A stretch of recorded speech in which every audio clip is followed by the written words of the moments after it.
doctor Andrés Figueroa, quien es dermatólogo de la Universidad de Chile. Él es especialista en cirugía de Mohs, trabaja en la Clínica Universidad de los Andes y tiene vasta experiencia en el área dermatológica. También fue profesor en la Universidad de Chile en algunos años anteriores. La charla de hoy día vamos a hablar de dermatitis y de las diferencias y los tratamientos de cada una de ellas para saber cómo abordar en manera correcta y así no tener problemas con los resultados obtenidos en el tratamiento del paciente. Así que voy a dejar sin más preámbulos a nuestro doctor, el doctor Andrés Figueroa, quien va a compartir una presentación con usted. Hola, buenas tardes a todos. Muchas gracias por la invitación para presentarles algo que nosotros los dermatólogos vemos muy frecuentemente en nuestra práctica diaria y más ahora en tiempos de pandemia, que los vemos todos los días, las dermatitis. Les voy a compartir la presentación. Compartir.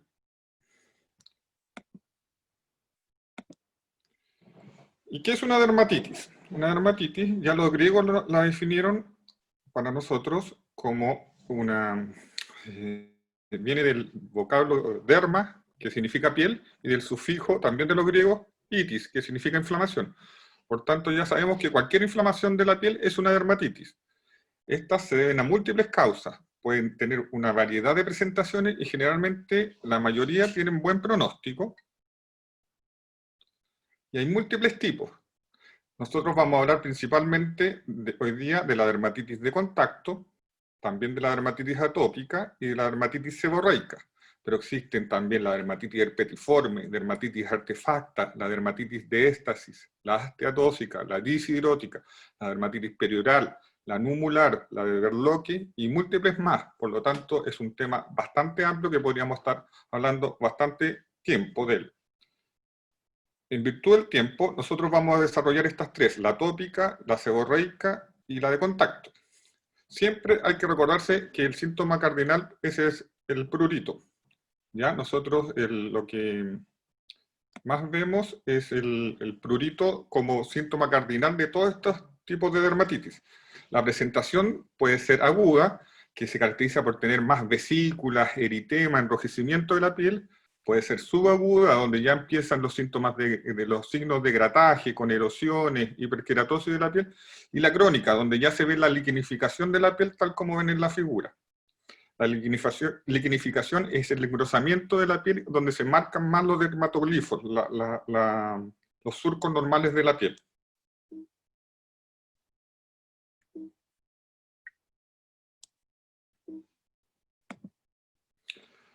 La dermatitis de contacto. Acá vemos tres tipos de dermatitis de contacto. La más frecuente, la que ven con el broche del pantalón, pero también se puede producir dermatitis de contacto en contacto con los metales, como el piercing que se ve abajo, o con los anillos. Las dermatitis de contacto son dermatitis producidas por el contacto de ciertas sustancias químicas con la piel, lo que nosotros llamamos contactantes. Hay dos mecanismos básicos en que se producen. Por un lado están las dermatitis de contacto irritativas, ¿ya? Que no hay una sensibilidad previa, ¿ya? La sensibilidad es individual y puede originarse por irritantes débiles. O también por irritantes potentes, cuando son por irritantes potentes se llama dermatitis de contacto irritativa tóxica. Y también por factores mecánicos, físicos, como frío o calor. En cambio, la dermatitis de contacto alérgica es por un mecanismo de hipersensibilización. Hay una reacción inmunitaria de tipo 4, lo que se conoce como hipersensibilidad tardía, y tiene una fase de inducción que dura de 4 días a semanas de duración. Acá vamos a desarrollar cada una de las dos. La dermatitis de contacto irritativa es la primera causa de dermatitis de contacto ocupacional. La intensidad del daño cutáneo va a ser proporcional a la intensidad de la causa química. ¿Qué quiere decir esto? Que entre más potente sea el contactante, más va a ser la intensidad que nosotros tengamos de la dermatitis. Aquí se produce un daño directo de los queratinocitos con una liberación de citoquinas inflamatorias y una respuesta inflamatoria inespecífica a cargo de los neutrófilos, linfocitos, macrófagos y células mastocitas. La dermatitis de contacto irritativa tiene esta característica que se limita a las áreas cutáneas que han tenido contacto con irritante. por lo general no se expande más allá y se va a amplificar con la exposición al mismo irritante u otros diferentes. Por ejemplo, si nos irritamos con un detergente y después usamos un jabón, se va a estar amplificando esa dermatitis de contacto irritativa. Existen dos tipos de dermatitis de contacto irritativa por daño agudo, por un lado, y por daño acumulativo. La daño agudo o tóxica se debe a irritantes potentes, ácidos o alcalis. El agente generalmente identificable, nosotros sabemos cuál fue el agente que produjo esa dermatitis. Clínicamente vamos a ver ardor, eritema, edema, van a ver la presencia de vesículas, ampollas, incluso necrosis de la piel. Esto se parece a una quemadura, aunque es de menor grado. En cambio, la dermatitis de contacto irritativa por daño acumulativo generalmente se ven en irritantes leves, por exposición prolongada o por repetidos contactos con el contactante. Se reactiva con los mismos contactantes o con el agua, que altera la barrera cutánea. Y los síntomas cardinales son el prurito, la eritema y la descamación. Generalmente afecta la piel más delgada, como el dorso de las manos o los párpados, generalmente. La dermatitis de contacto alérgica es otro tipo de dermatitis de contacto. Aquí hay una respuesta inmune celular y hay una hipersensibilidad de contacto. Esto es lo que, cuando se genera esta respuesta inmune celular, nosotros hablamos de una hipersensibilidad de contacto. Aquí se necesita contactantes químicos que tengan capacidad inmunogénica, que estimulen el sistema inmune. Ahí va a haber una respuesta de linfocitos T con una memoria inmunológica específica para el agente causal. Nosotros conocemos estos contactantes como alérgenos o aptenos de contacto. ¿Cuáles son las características de la dermatitis de contacto alérgica? Se reactiva permanentemente ante nuevos contactos con el mismo alergeno. Cada vez que este apteno esté en contacto con la piel, va a producir la reactivación de la dermatitis. También va a reactivar cualquier área de la piel expuesta al alérgeno. Cualquier zona que esté expuesta al alérgeno se va a reactivar. Y se puede reproducir la hipersensibilidad de contacto en el tiempo. Por eso es muy útil para certificar y diagnosticar este tipo de dermatitis de contacto alérgica los test de parche, en que nosotros vamos a ver el resultado del contacto del alérgeno con la piel. Se desarrolla clásicamente en dos estadios. Uno es la inducción, en que se contacta el apteno con la piel del paciente susceptible. 2 semanas después, para alérgenos potentes, y semanas o meses de contacto para alérgenos débiles. Todo eso lleva a una reestimulación en que el nuevo contacto del mismo alérgeno, en un sujeto con hipersensibilidad ya desarrollada, va a desarrollar la respuesta inmune. Y esto generalmente se produce en el mismo día o hasta 3 días después. En Chile ya sabemos cuáles son los alérgenos de contacto más comunes. En el primer lugar existe el níquel, ¿ya? Que es un compuesto que está mucho en las aleaciones de metales. Cobalto, en segundo lugar, con un 15%. También en el tercer lugar, la neomicina. En cuarto, la mezcla de fragancias. Y el 5, el cromo. También tienen un lugar destacado en el top 10 el bálsamo del Perú, el formaldehído, los parabenos, que son componentes y conservantes de las cremas, la parafenilendiamina, que es una fijadora de la tintura del cabello en las damas, y la resina PETERT fenol formaldehído, con un 4,5%. Esos son los 10 alérgenos de contacto más frecuentes en Chile.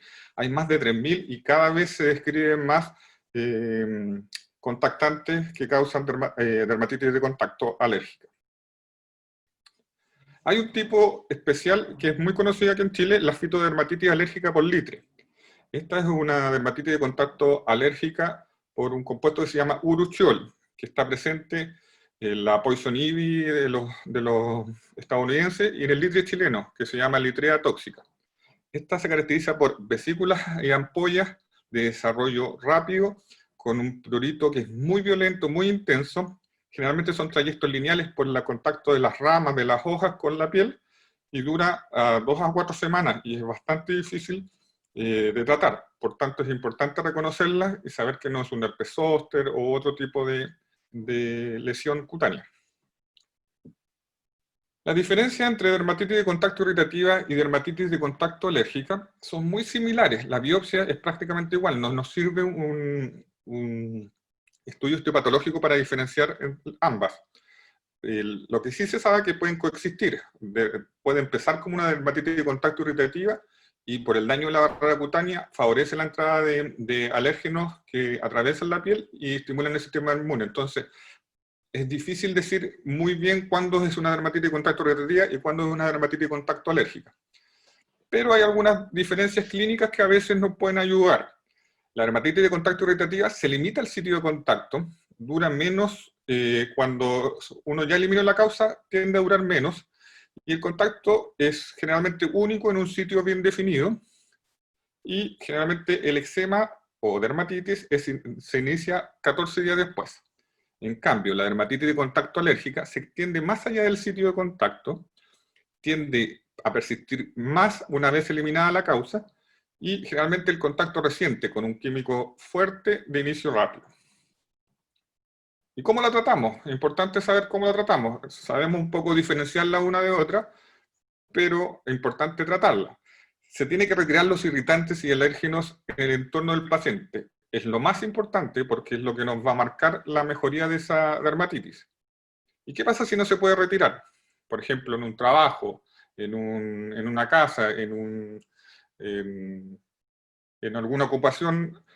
¿Qué hacemos si no podemos retirar? Se debe alejar al paciente de los químicos. Aquí es muy importante la dermatología ocupacional, que nosotros podemos darle certificado a los pacientes que no pueden tener contacto con esos alérgenos. También sirven las cremas de barrera, los guantes, la ropa especial, artículos protectores como los escudos faciales, gafas, todo lo que nos asegure que los alérgenos o irritantes no vayan a tener contacto con la piel del paciente. Los corticoides tópicos. Los corticoides tópicos son el pilar en el tratamiento de la dermatitis de contacto. Generalmente nosotros lo usamos en forma de cremas o de lociones. Los corticoides sistémicos solo en casos excepcionales en que haya un gran componente dermítico en todo el cuerpo, porque sabemos que a largo plazo los sistémicos van a tener más cosas malas que cosas que nos ayuden en un cuadro agudo. Se usan antibióticos tópicos también si hay sobreinfección, y también podemos usar antihistamínicos, aunque de última generación como la levocitiricina o del loratadina. Es importante la profilaxis tópica, evitar mojarse repetidamente las manos. Esto es súper importante para personal de salud actualmente que tiene mucha dermatitis de contacto irritativa por jabones y agua. Y usar humectante oclusivo, del tipo de los petrolatos se pueden usar, que son bastante buenos para hacer una función de barrera.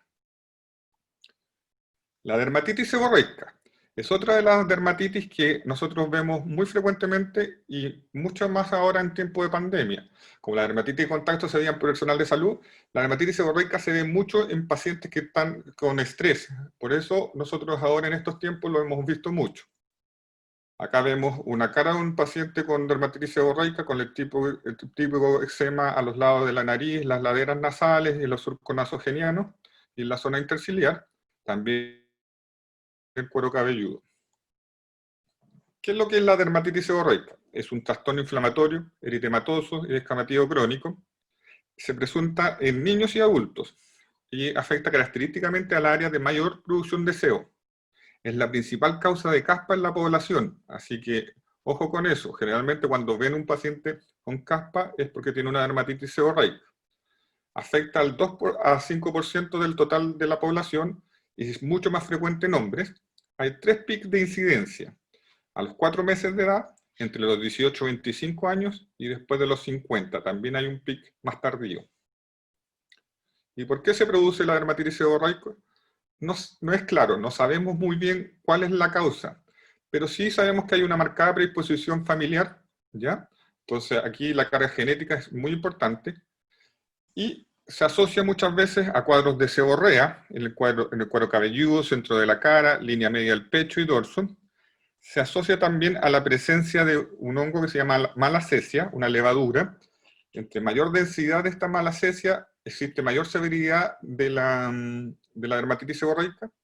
Sabemos también que los pacientes con inmunodeficiencias, con VIH, síndrome de Down, inmunodeficiencias celulares primarias, secundarias y iatrogénicas, tienen mayor frecuencia de dermatitis seborreica.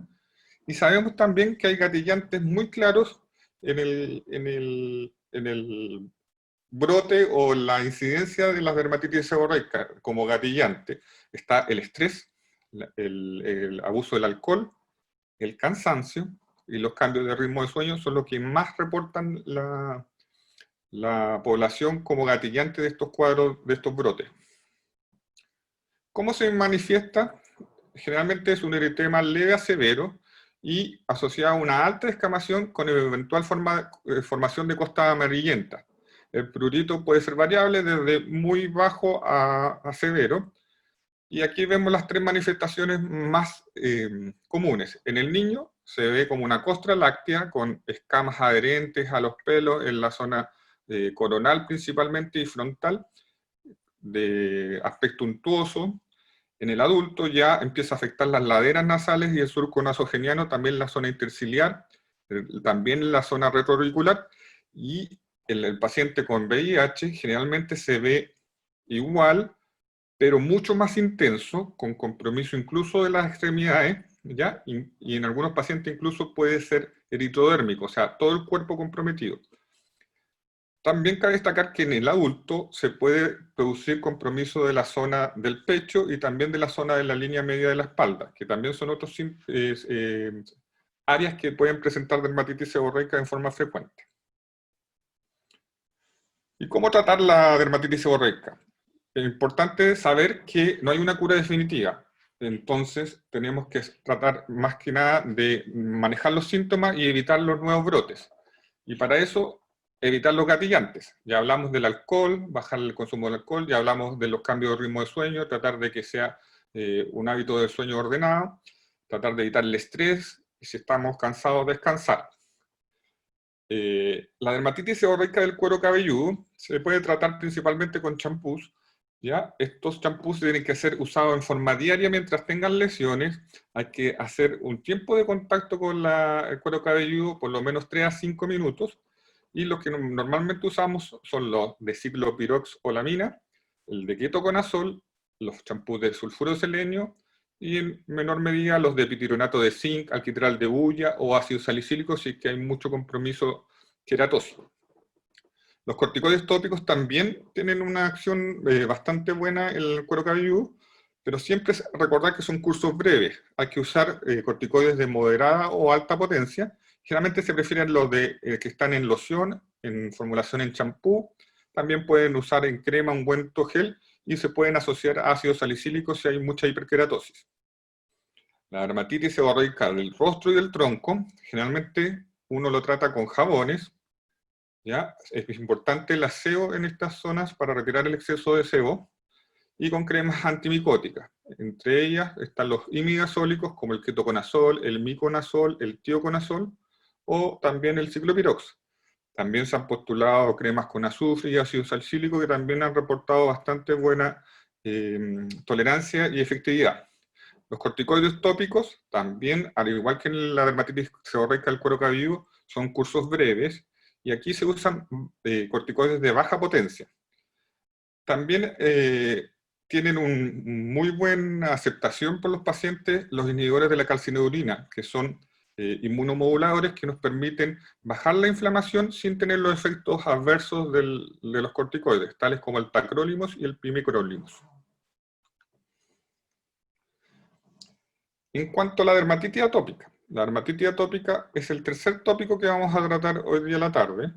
Acá vemos las manifestaciones con el eczema aquí típico en las mejillas en los lactantes, el eczema flexural también retro en la zona poplitea o en la zona antecubital y también en el cuello. Esta es una dermatitis que cursa con mucho prurito y impacta altamente en la calidad de vida de los pacientes que la presentan. La dermatitis atópica es una enfermedad cutánea crónica. tiene un curso recurrente, no hay una cura definitiva. El prurito, como les dije, puede ser intenso y se asocia a xerodermia, a piel seca. Se inicia generalmente en la infancia y cursa generalmente con niveles altos de IgE sérica, de inmunoglobulina E. Generalmente hay una historia familiar de asma o rinitis alérgica muy frecuente o de dermatitis atópica en los otros miembros de la familia. ¿Cómo la definimos? Como un conjunto de síntomas y signos inflamatorios cutáneos que representa el polo más severo del espectro de las manifestaciones cutáneas de atopía. La atopía, recuerden que es la tríada clásica de rinoconjuntivitis alérgica, de asma bronquial y de dermatitis atópica.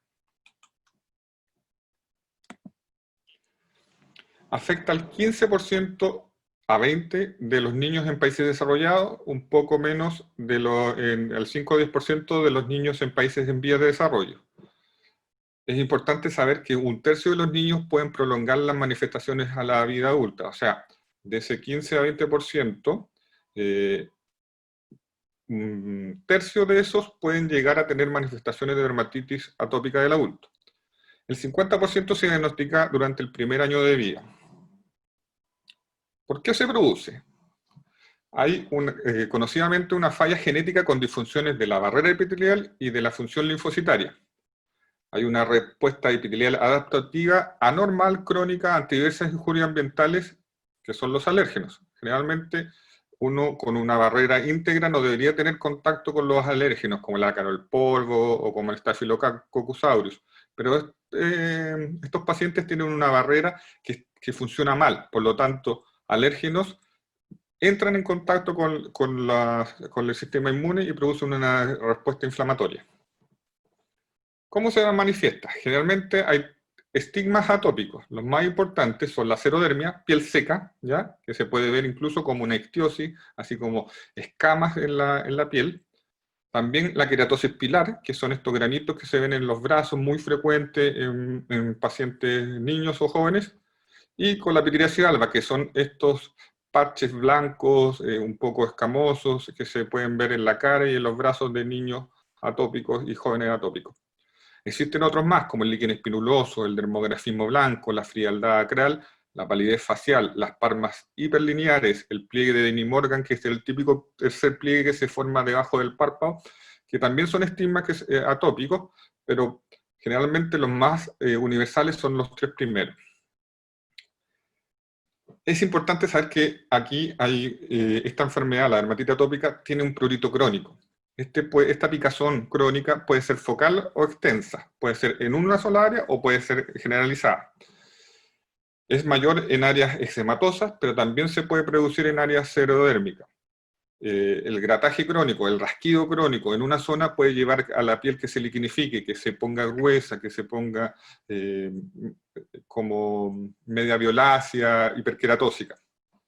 Este prurito puede ser severo y compulsivo, sobre todo en niños pequeños, por lo tanto es importante aprender a manejarlo.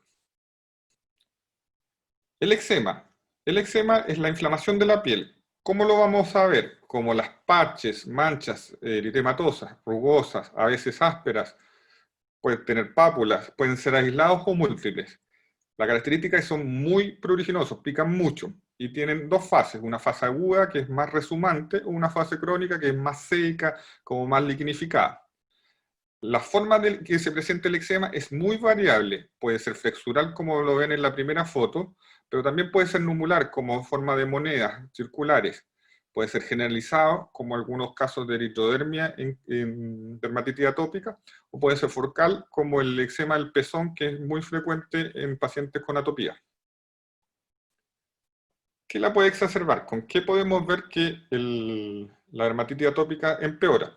Bueno, hay factores que son serógenos, que secan más la piel. Los baños frecuentes, prolongados y calientes van a hacer que los pacientes con dermatitis atópica empeoren. El uso excesivo de jabón, el abrigo y la calefacción excesiva, las ropas de fibras plásticas en contacto con la piel y los climas secos son factores que secan la piel y que pueden llevar a empeorar una dermatitis atópica.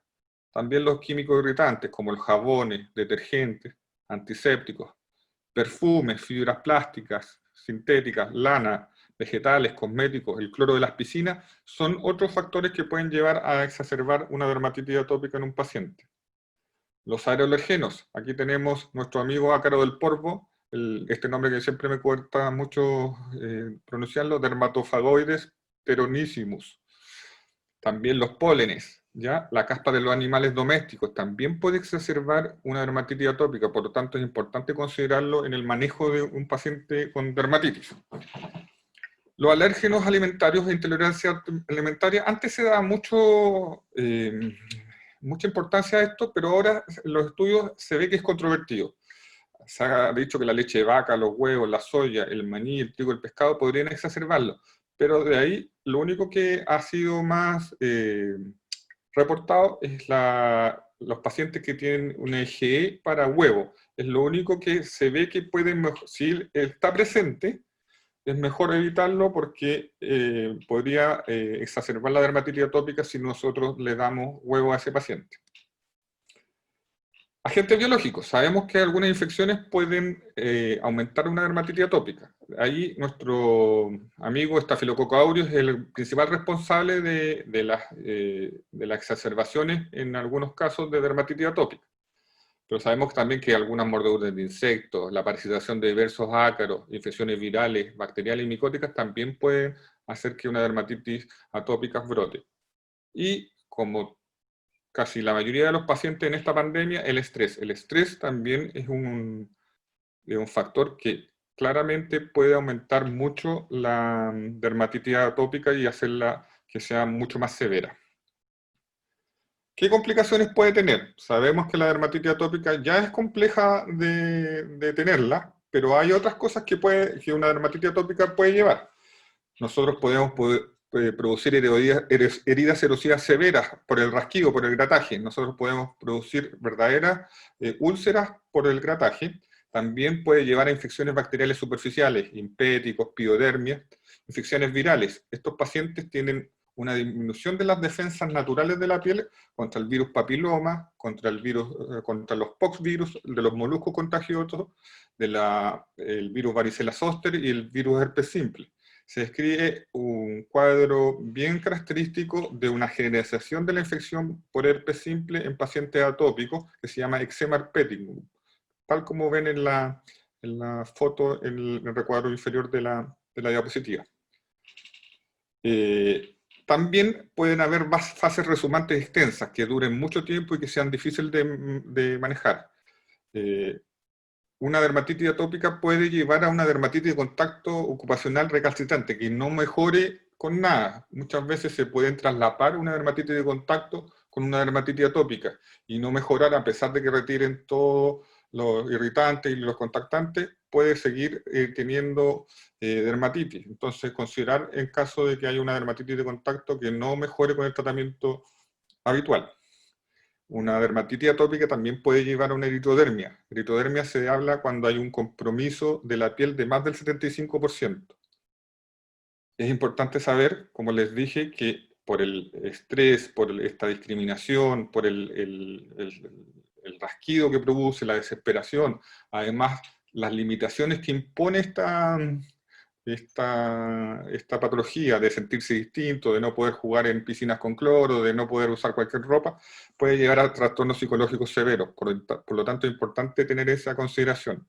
Y afecciones iatrogénicas. Muchos de estos pacientes empiezan a tratarse por su cuenta con corticoides, con corticoides orales, con algunos fármacos que no se recomiendan y pueden llevar a acciones iatrogénicas. ¿Cómo es la historia natural de una dermatitis atópica? Sabemos que dura toda la vida, ¿ya?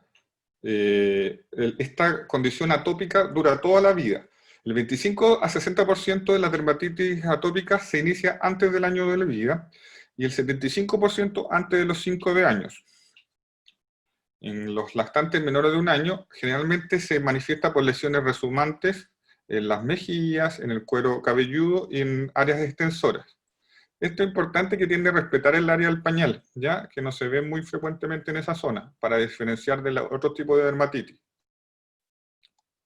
En niños mayores de un año ya vamos a ver una afectación principalmente de las zonas flexurales También puede ser numulares, como estas placas como monedas, o también en las manos, acral, manos y pies. Afecta a veces la cara, pero no es lo más frecuente en niños mayores de 1 año. En los adolescentes adultos puede producirse de nuevo, o sea, sin lesiones previas, o puede ser un continuum desde la dermatitis atópica infantil. Aquí también vamos a ver dermatitis crónica lidificada, que puede ser focal o generalizada, y con las mismas tres características. Puede ser numular, como esta forma de moneda, en las zonas flexurales y en las zonas acrales, manos y pies. El curso de la dermatitis atópica es crónico y tiene dos fases. El 60% de los niños con dermatitis atópica mejoran a los 10 años. El 75% de los niños con dermatitis atópica mejoran a los 16 años. Pero es importante saber que puede retornar en la edad adulta. Y un 30-50% pueden desarrollar otras atopías. Saber que pueden desarrollar rinoconjuntivitis o asma bronquial. El pronóstico es impredecible. Uno no puede decir qué va a pasar con ese paciente. La mayoría de los casos hacen dermatitis atópica leve, pero lamentablemente algunos casos son refractarios y a pesar de todos los tratamientos no tienen una buena calidad de vida. Acá encontramos los criterios diagnósticos de dermatitis atópica. Este es un grupo británico, UK Working Party, que nos estableció algunos criterios diagnósticos para la dermatitis atópica. Lo esencial es una dermatitis pruriginosa, o el relato de rascado por los padres. Y las manifestaciones asociadas son al menos 3. La historia de afectación de pliegues cubitales, popliteos, tobillos y cuello, y mejillas en niños menores de 10 años. La historia personal de asma o fiebre del heno, historia familiar de atopía en familiares de primer grado en niños menores de 4 años. Historia de sequedad cutánea de serodermia generalizada en el último año, eczema flexural visible en las mejillas, o también puede ser eczema en las mejillas, en la frente, en la región extensores de extremidades en niños menores de 4 años, inicio antes de los 2 años de edad, no válido si el niño es menor de 4 años. Todo eso, con algunos criterios de exclusión, podemos hacer el diagnóstico de una dermatitis atópica y este es el que más se usa para los médicos generales actualmente, estos criterios diagnósticos. ¿Y cómo tratamos? Es difícil. Nunca es fácil tratar a un paciente con dermatitis atópica. Tenemos que considerar las medidas para la serodermia, para la sequedad de la piel, evitar los factores que llevan a secar la piel, ya lo hablamos. Humectantes es muy importante, es básico en el tratamiento, 2 o más veces al día, cremas humectantes. Los antihistamínicos tienen evidencia pobre de efectividad, ¿ya? Este no es un problema a nivel de histamina, sino es más bien un problema de barrera cutánea. La hidroxicina, la clofenamina tienen acción útil porque son sedantes, entonces nos sirven un poco para disminuir un poco la ansiedad que puede producir esta enfermedad. La cetiricina, la levocetiricina y la delloreteína tienen un efecto antiinflamatorio discreto, así que a veces lo usamos nosotros para que nos ayuden en ese sentido. El pilar del tratamiento, como casi todas las dermatitis, son los corticosteroides tópicos. Se usan generalmente 2 veces al día. Solo es importante usarlos en las áreas de eczema y durante el tiempo necesario para el control del brote. No es que sean eternos, nosotros los damos generalmente por un periodo de 7 a 10 días y solo son en las áreas de eczema. No sirven para la serodermia, para la sequedad, sirven solamente para bajar la inflamación de la piel. También tenemos, igual que la dermatitis seborreica, los inhibidores de calcineurina, que si bien tienen un mayor costo, no tienen los efectos adversos y las restricciones de los corticoides, ¿ya? No producen corticoestropeo ni tampoco corticoadicción. Siempre es importante recalcar el manejo de los agentes gatillantes y de las complicaciones. Evitar los baños frecuentes, prolongados y muy calientes, el exceso de jabón, el abrigo y calefacción excesiva, la ropa, evitar la ropa de material plástico, tengan cuidado mucho con el polar, con la ropa sintética, de lycra, la lana también. Evitar los jabones, los detergentes, ya generalmente preferir el uso de Sindet en este caso, los detergentes, usar detergente hipoalergénico, un doble enjuague en la ropa, evitar las fragancias, los perfumes, todo esto tiene que ser usado arriba de la ropa, nunca directo en la piel. El contacto con pintura, barnices, pegamentos, antisépticos. el baño en las piscinas, lamentablemente el cloro de las piscinas es muy irritante para la gente con dermatitis atópica, entonces tienen que ser baños cortos y la humectación tiene que ser inmediata después de salir del baño. Hay que lavar ese niño y después encremarlo completo. ¿Ya? No eso de quedarse secando afuera del pasto tomando sol, no, no puede ser eso, tiene que ser encremado inmediatamente. Usar ropa de algodón, cubrir la piel de los niños, eso ayuda a que no se estén rascando los niños chicos que no tienen conciencia. Muchas veces si nosotros cubrimos con una ropa de algodón, vamos a evitar que se hagan liquenificaciones y escoriaciones en la piel. Reducción del ácaro del polvo también es importante. Suprimir en lo posible alfombras, las cortinas. Si podemos forrar almohadas y colchones con tela de algodón es muy importante. Tratar de hacer un buen aseo de la pieza, más que barriendo, siempre aspirando. Y es súper importante también que estos niños no tengan peluches de estos que hacen que el ácaro del polvo se aloje en estos juguetes y pueden tener exacerbaciones de su dermatitis atópica. No se recomiendan dietas reductoras de alérgenos, salvo en niños con reactividad y inmunoglobulina E a los huevos, y tratar las complicaciones como la sobreinfección con Staphylococcus aureus o el eczema herpeticum, es bien importante. Evaluar atopías respiratorias, derivar si es pertinente, siempre cuando hay un niño atópico puede tener, o sea, un niño con dermatitis atópica puede tener otro tipo de atopía, acuérdense la rinoconjuntivitis, acuérdense del asma bronquial. Es importante el apoyo psicológico y educativo en estos niños. Recuerden que esta enfermedad es para toda la vida y tanto niños y adultos pueden sentirse muy discriminados y muy complicados con el tema de llevar un tratamiento de la atopía. ¿Cuándo hacemos tratamientos sistémicos? En casos refractarios o severos. Muchas veces necesitan algunos casos hospitalización, antibióticos sistémicos. A veces en casos muy importantes usamos fototerapia de luz ultravioleta B o luz ultravioleta tipo A. Y también a veces usamos inmunosupresores sistémicos, como la ciclosporina, y en algunos casos la cetopina, algunos más caritos como el mofetil mecofenolato, el methotrexato también nos puede ayudar, y aquí hay un agente biológico que ha venido desde el año 2019 a ayudarnos mucho en los casos más recalcitrantes, que es el dupilumab, un agente monoclonal que ha ayudado mucho en casos de dermatitis atópica severa. Muchas gracias por la atención, ahí está mi mail si hay alguna pregunta y mi página. Gracias. Muchas gracias, doctor Figueroa, por su presentación súper clara.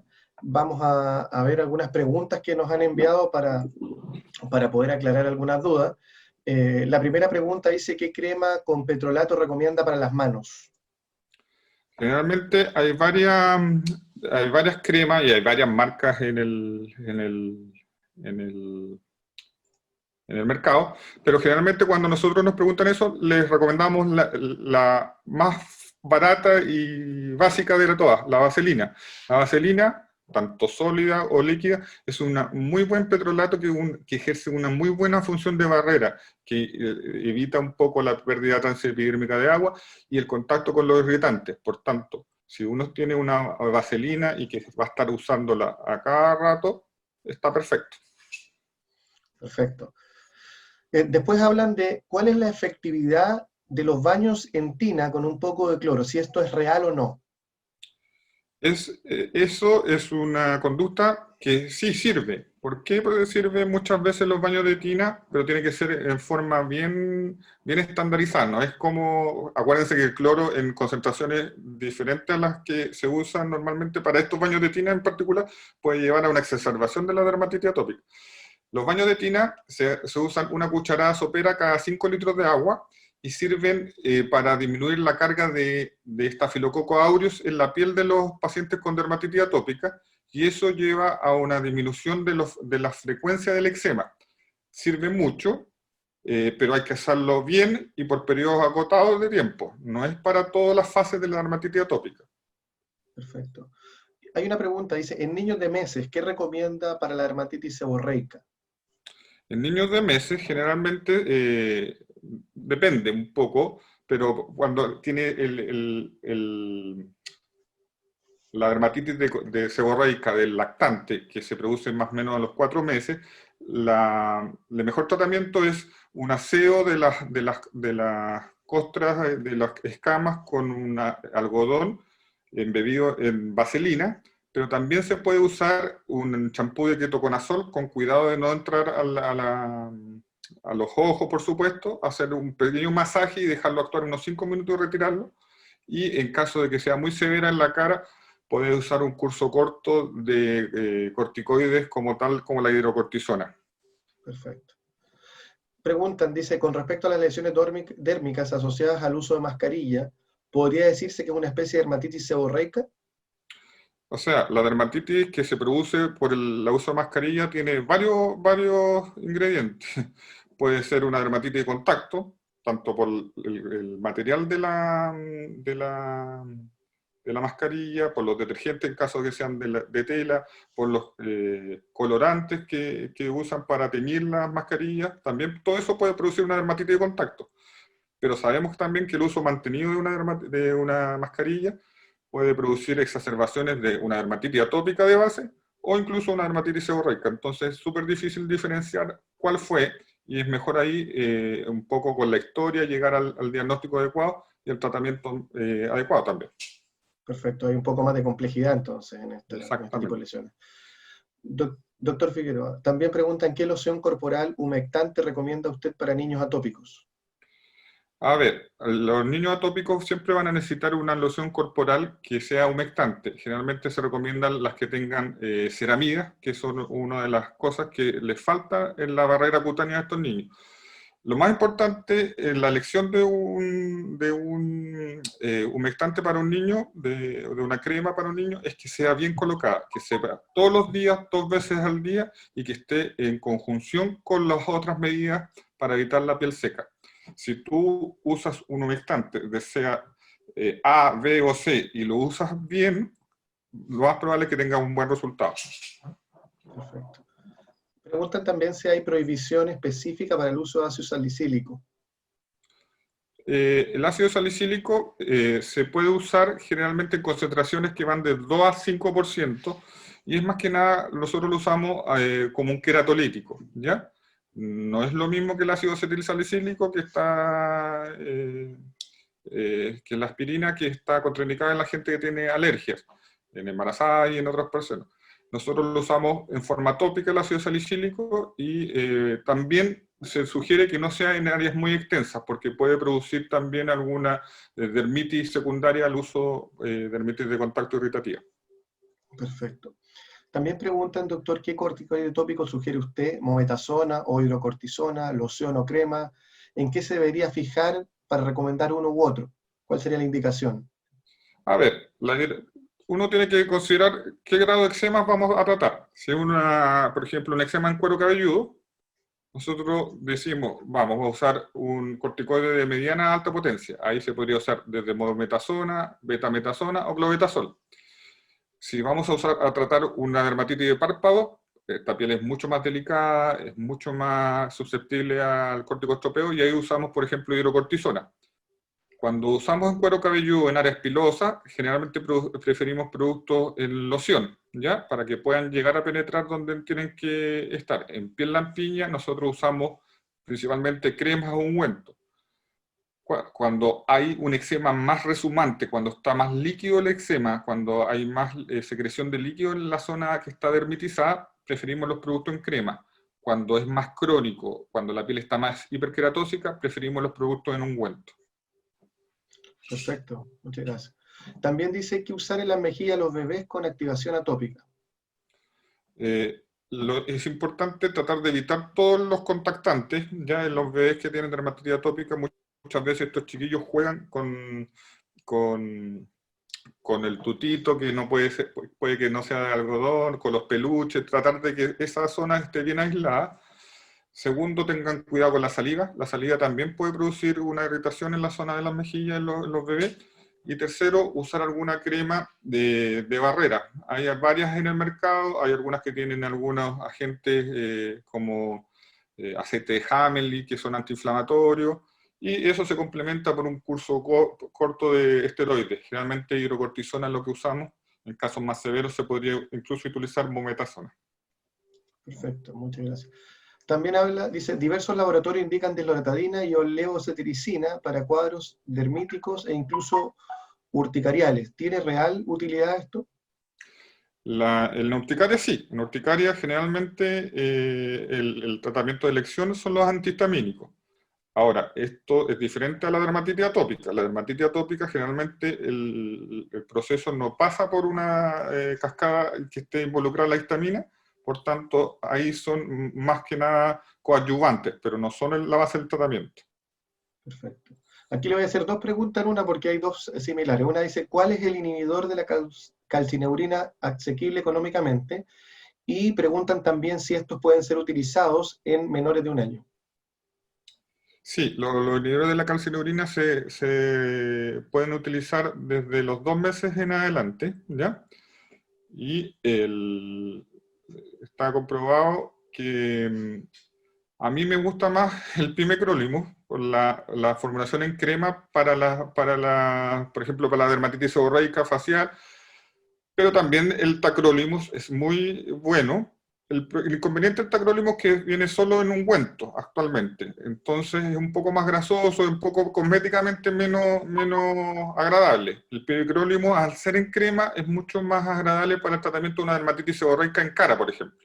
Pero si ya tenemos una dermatitis atópica flexural, nos sirven ambos. De hecho, el tacrolimus tiene mayor potencia que el pimecrolimus. Justamente eso le iba a preguntar. También preguntan, en corticoides tópicos en lactantes, ¿desde qué edad se pueden empezar a usar? Los corticoides tópicos se pueden usar desde la etapa de recién nacido. Lo que pasa es que hay que usarlo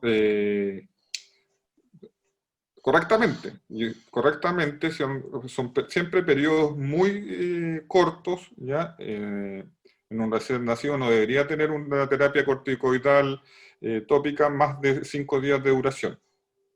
Perfecto. También dice, bueno, aquí dice, he leído la indicación de colegas de tratamiento proactivo como corticoides tópicos 2 veces por semana. ¿Qué tan efectiva es? Como profiláctico, así no entendí, Claro, yo también lo entiendo como profiláctico. como tratar de evitar que la crisis se genere con esa implicación. No, no lo recomendamos. Generalmente pueden traer complicaciones a largo plazo, como corticostropeo, la formación de estrías, la formación de infección, la aparición de infecciones en esa zona. Entonces, no está recomendado el uso de corticoides a largo plazo, aunque sean de poca potencia y menos en forma profiláctica. Perfecto. Aquí preguntan, por ejemplo, en el caso de los pacientes atópicos, ¿se debe usar un jabón pH neutro? Sí, Debería. generalmente nosotros lo que les aconsejamos son los usos de los Sindet, que son estos jabones que no traen surfactante, entonces generalmente no son agresivos para la capa, para la barrera cutánea. Perfecto. Acá dice, mira, en cuanto a la hidratación o humectación, ¿cómo podemos saber cuál es mejor en cada paciente? Es un pediatra y dice que le llega mucho niño con dermatitis atópica, especialmente en la cara, y no todas las cremas ni marcas responden igual. ¿Cuál sugiere usted en niños menores de 2 años? A ver, es súper importante que cuando uno elige un producto, que lo conozca, que el representante le informe de cuáles son las ventajas de cada uno. A mí particularmente me gusta para un niño de menos de 2 años usar los que tienen ceramidas. Las ceramidas son las que van a integrarse de mejor forma a la barrera cutánea y van a ayudar a que esta falla que tienen y este trastorno inmunológico no sea tanto.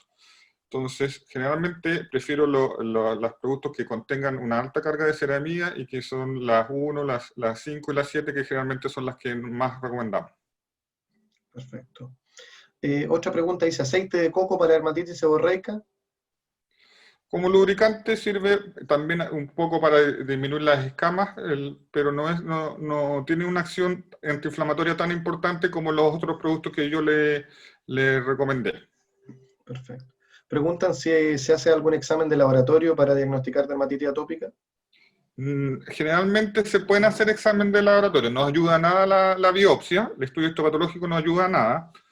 Lo que sí te puede ayudar son algunas pruebas, por ejemplo, el test cutáneo, el prick test o el test que se inoculan algunos alergenos alimentarios y aeroalergenos en los brazos. Eso puede ver si hay una respuesta del sistema inmune a ese alergeno. Eso es el examen que nosotros pedimos, pero el diagnóstico es más que nada clínico, o sea, uno tiene que ver la historia principalmente. Perfecto. ¿Se recomienda el uso de la urea al 3 y al 5? Sí, generalmente la urea nosotros la usamos generalmente para uno de los estigmas atópicos que vieron en la presentación, que es la queratosis pilar. La queratosis pilar son estas pequeñas pápulas que se producen en los brazos, también en los muslos, en la espalda. También puede tener en la cara como queratosis rubra facial y que se producen en pacientes atópicos. Eso responden bien con urea, pero como por el efecto que tienen un poco más queralotolítico. Ahora, la urea también es humectante, pero insisto, a mí personalmente me gustan más las cremas con ceramida. Perfecto. Bueno, hay muchas preguntas, así que vamos por las dos últimas, porque si no lo vamos a tener toda la noche aquí al doctor Figueroa. ¿Desde qué edad usted recomienda el uso de ketoconazol champú en lactantes con dermatitis seborreica? Yo lo uso desde los 4 meses, generalmente. ¿Ya? Generalmente cuando tengo un lactante, les indico que tengan mucho cuidado con la queratoconjuntivitis que se puede producir si llega a entrar a los ojos, pero el cuero cabelludo se puede usar. Generalmente les digo, porque con las mamás, que lo dejen un ratito, que le hagan un poco de espuma, que lo dejen por lo menos 3 a 5 minutos actuar y después lo retiren con agua. Perfecto. Y hay una pregunta que dice, en la blefaritis de los pacientes atópicos, ¿qué tratamiento recomienda? La blefaritis de los pacientes atópicos es difícil de tratar. Generalmente nosotros nos apoyamos mucho con los oftalmólogos, pero lo que hacemos normalmente es usar algunos productos como el aceite de té, ¿ya? Para la limpieza y también la lubricación con alguna crema específica. Voy a tener que decir una marca aquí, pero hay algunas que yo uso generalmente como el Blefagel Duo, que es un producto que es muy bien tolerado en los párpados y sirve tanto para la limpieza como para la lubricación. Gracias.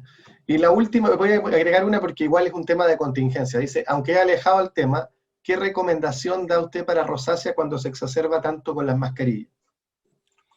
A ver, la rosácea tiene un tratamiento multifactorial. O sea, uno tiene que evitar mucho tópicos. Tiene que evitar, por ejemplo, el calor local, el sol, el vapor, ¿ya? Tiene que hacer una dieta especial evitando el alcohol, el ají, los condimentos, el chocolate, los frutos secos. Tiene que evitar también el estrés. Sabiendo todo eso, que ya se tiene que hacer, uno puede hacer tratamiento farmacológico. Generalmente lo que nosotros le recomendamos mucho a los pacientes con rosácea son una buena limpieza con un producto suave, una terapia antiinflamatoria, generalmente se usa el metronidazol como antiinflamatorio o la ivermectina, que es la que estamos usando actualmente mucho, y como antiinflamatorio principalmente, y también un protector solar, ¿ya? Un filtro solar efectivo SPF 50 o más, usado de buena forma 3 veces al día, a las 9, a las 12 y a las 3.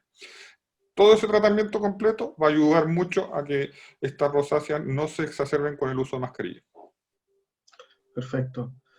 Bueno, doctor Figueroa, primero que nada, agradecerle por esta tremenda charla, por la cantidad de preguntas que ha podido responder. Fue una charla bien interesante, se vio 3 tipos de dermatitis con sus respectivos tratamientos, cómo se pueden identificar los signos de cada una u otra, diferenciarla, así que en nombre de PharmaInvest y de la línea Royal Pharma, que es la línea dermatológica, le agradecemos mucho por su presencia. Y antes de terminar, quiero dejar invitados a los médicos que están conectados hoy día para el próximo día miércoles. Va a haber una charla de probióticos, cuál y cuánto, va a ser el miércoles 9 a las 19 horas, y va a estar invitada la gastroenteróloga de la Universidad de Chile, la doctora Ana María Madrid.